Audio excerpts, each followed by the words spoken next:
Willie King arrived as scheduled to University Community Hospital in Tampa, Florida for elective surgery on his right leg. He went to the pre-op area where they checked him in and placed an IV in his arm. The anesthesiologist came by, said his hello, and within the hour he was wheeled in the operating room. That was Willie's last memory before he woke up in the recovery room a few hours later. When the nurses peeled back his blankets to inspect the surgical bandages, Willie took a peek out of curiosity. He was still groggy from the drugs, but what he saw shocked him back to reality. His heart sank. When Willie stared down his legs, he realized the surgeon had made a horrible mistake that could never be taken back. This is his story. If you're squeamish, viewer discretion is advised.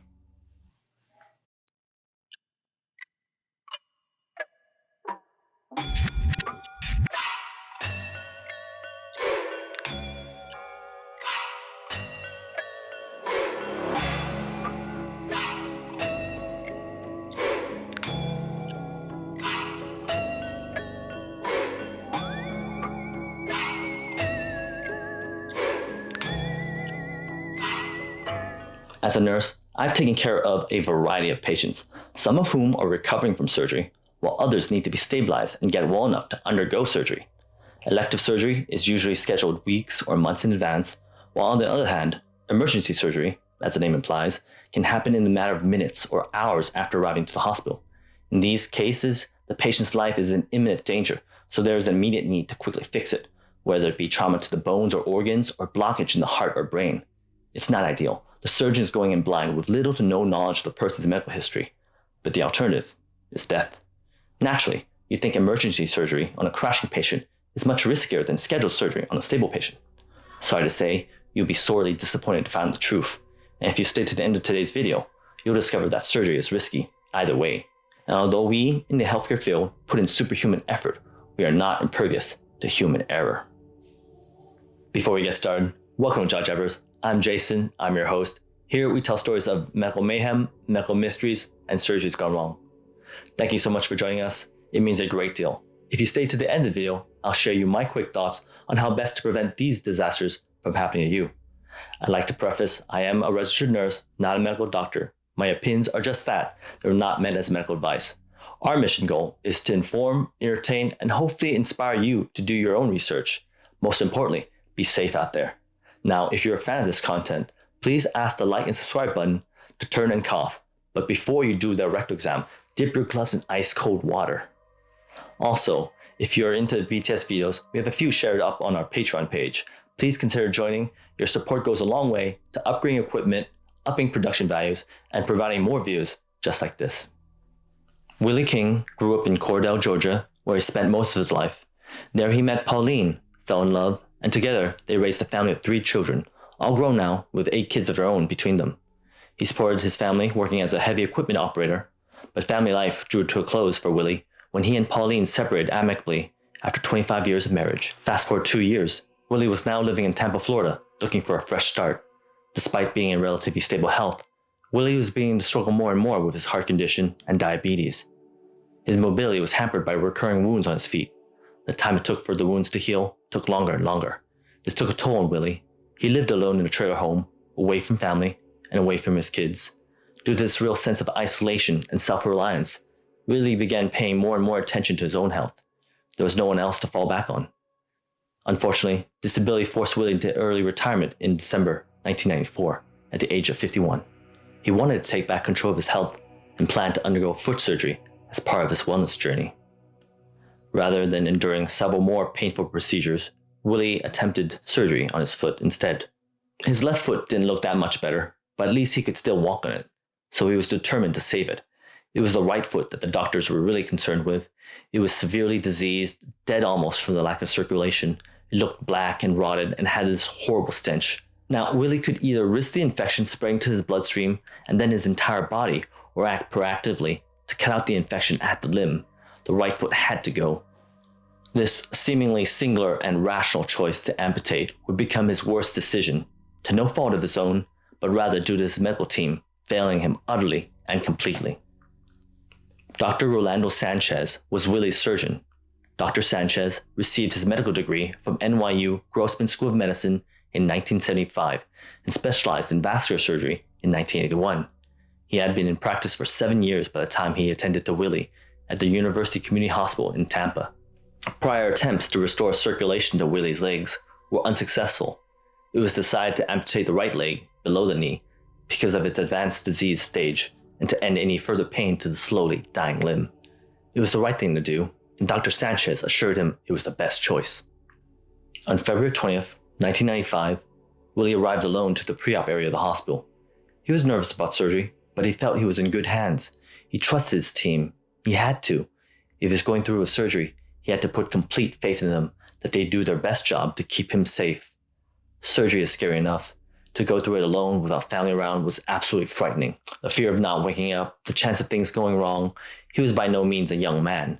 He already had a heart condition and diabetes, and these things increased his risks and would slow his recovery. Fortunately, the pre-op nurses were very reassuring, and he had been seeing Dr. Sanchez for a while now. All that was left to do was just let go and believe everything would turn out all right. Unfortunately, it didn't. Instead, all his worst fears were about to come true. Willie awoke from surgery, expecting congratulations from his doctor that surgery went well, and vindication in the difficult choice he had to make to amputate that right leg. Instead, Willie woke up in the recovery room, realizing something was off. Something had gone terribly wrong. Dr. Sanchez was at the foot of his bed, looking down on him with a stern face. The blankets were pulled back, and Dr. Sanchez asked how his leg felt. That's when Willie discovered the huge mistake the surgeon had made. Willie looked at his leg and back at Dr. Sanchez. There was a lump in his throat, and tears were welling up.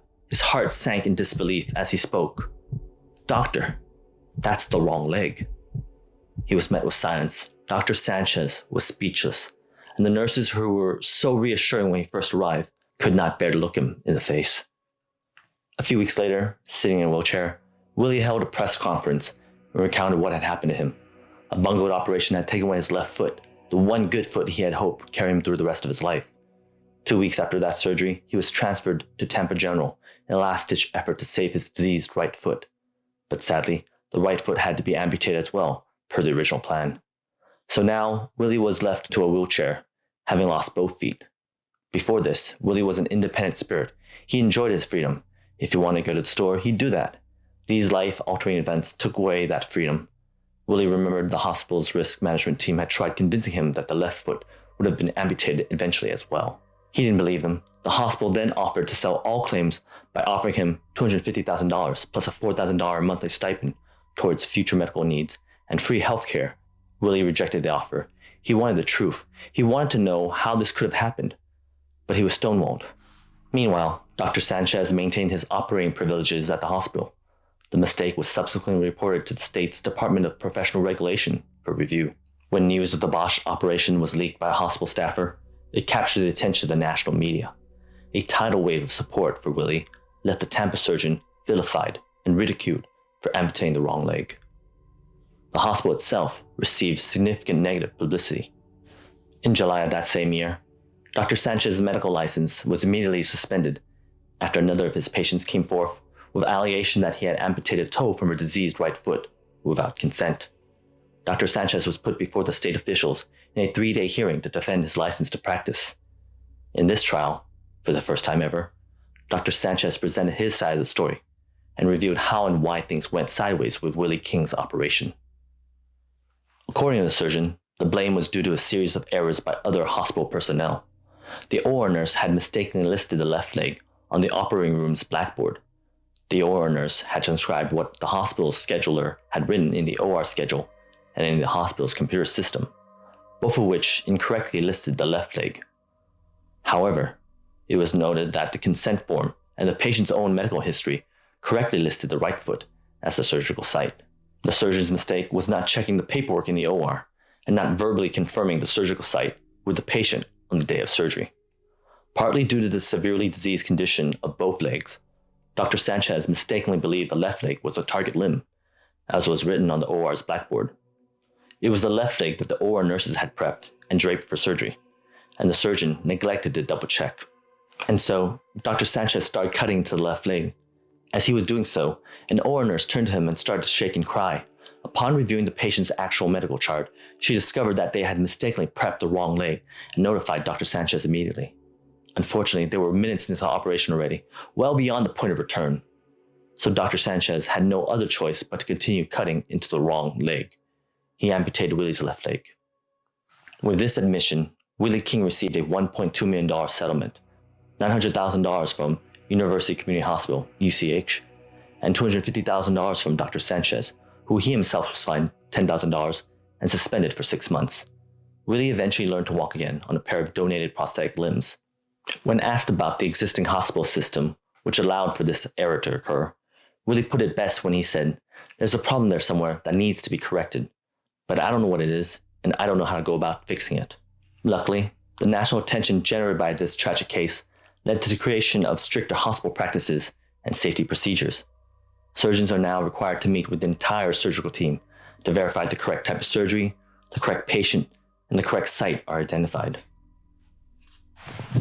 So here are my quick thoughts. First question, do wrong site surgeries still happen nowadays?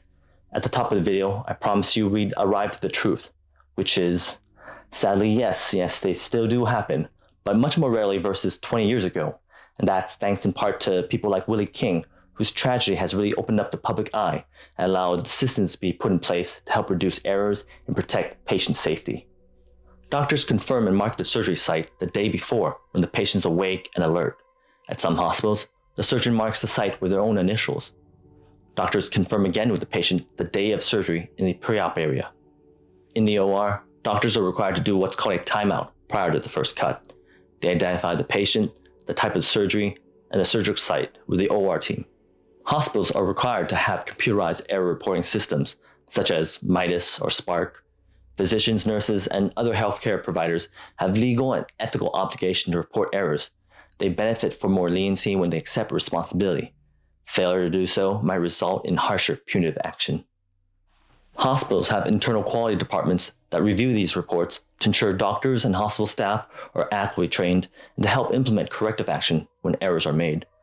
The ethical principles of beneficence, doing good, and non-maleficence, do no harm, shape nursing practice and reinforce the trust between patient and caregiver.